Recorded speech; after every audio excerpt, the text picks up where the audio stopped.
Bounce ಡೈಲಿಗೆ ಸ್ವಾಗತ. ಆದರೆ scooter rent ಮಾಡೋ ಮುಂಚೆ ಡಾಕ್ಯುಮೆಂಟ್ ವೆರಿಫಿಕೇಶನ್ ಮಾಡೋದು ಬಹಳ ಮುಖ್ಯ. ವೆರಿಫಿಕೇಶನ್ ಕಂಪ್ಲೀಟ್ ಮಾಡೋಕ್ಕೆ ಕಂಪ್ಲೀಟ್ ವೆರಿಫಿಕೇಶನ್ ಮೇಲೆ ಟ್ಯಾಪ್ ಮಾಡಿ. ನಿಮಗೆ ಡ್ರೈವರ್ಸ್ ಲೈಸೆನ್ಸ್ ಇಲ್ಲ ಅಂದರೆ ಲೋ ಸ್ಪೀಡ್ ಸ್ಕೂಟರ್ ಸೆಲೆಕ್ಟ್ ಮಾಡಿ. ನಿಮ್ಮ ಆಧಾರ್ ಕಾರ್ಡ್ ನಂಬರ್ ಎಂಟರ್ ಮಾಡಿ. ಅದರಲ್ಲಿ ರಿಜಿಸ್ಟರ್ ಆದ ಫೋನ್ ನಂಬರಿಗೆ ಒಂದು OTP ಬರುತ್ತೆ. ಅದನ್ನು ಎಂಟರ್ ಮಾಡಿ ಆಧಾರ್ ವೆರಿಫೈ ಮಾಡಿ. ಅದಾದ ನಂತರ ನಿಮ್ಮ ಸೆಲ್ಫಿ ಅಪ್ಲೋಡ್ ಮಾಡಿ. ಕೆಲವು ಸೆಕೆಂಡ್ಸಲ್ಲಿ ನಿಮ್ಮ ಡಾಕ್ಯುಮೆಂಟ್ಸ್ ವೆರಿಫೈ ಆಗುತ್ತೆ. ನಿಮಗೆ ಲರ್ನಿಂಗ್ ಲೈಸೆನ್ಸ್ ಅಥವಾ ಡ್ರೈವಿಂಗ್ ಲೈಸೆನ್ಸ್ ಇದ್ದರೆ ಹೈ ಸ್ಪೀಡ್ ಸ್ಕೂಟರ್ ಸೆಲೆಕ್ಟ್ ಮಾಡಿ.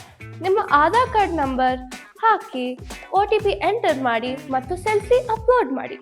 ಕೊನೆಗೆ ನಿಮ್ಮ ಲರ್ನಿಂಗ್ ಲೈಸೆನ್ಸ್ ಅಥವಾ ಡ್ರೈವರ್ಸ್ ಲೈಸೆನ್ಸ್ ಫೋಟೋ ಅಪ್ಲೋಡ್ ಮಾಡಿ ಮತ್ತು ವೆರಿಫಿಕೇಶನ್ ಕಂಪ್ಲೀಟ್ ಮಾಡಿ. ಆಯ್ತು, ಈಗ ಬೌನ್ಸ್ ಡೈಲಿ ಜೊತೆ ನೀವು ತೊಂದರೆ ಇಲ್ಲದೆ ರೈಡ್ ಮಾಡಬಹುದು.